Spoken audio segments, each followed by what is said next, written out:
السلام عليكم ورحمة الله. مرحبا بكم مشاهدينا الكرام. في هذا الفيديو سوف نعرض لكم موعد وتوقيت مباراة الجزائر ضد المغرب في بطولة ألعاب البحر المتوسط لأقل من 21 سنة.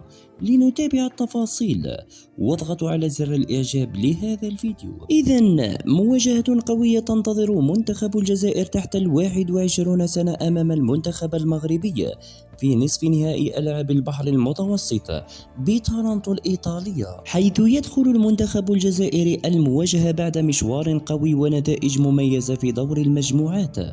وفي المقابل يسعى المنتخب المغربي لحجز بطاقة التأهل إلى النهائي على حساب الجزائر. وتقام المواجهة في مدينة تورونتو الإيطالية ضمن منافسة الألعاب المتوسطية، وتشير المعلومات المتداولة إلى نقل المباراة عبر التلفزيون الجزائري والقناة الرياضية المغربية. أما عن توقيت المباراة فلم أجد له تأكيدا رسميا حتى الآن، ولذلك يفضل انتظار الإعلان النهائي عن الساعة.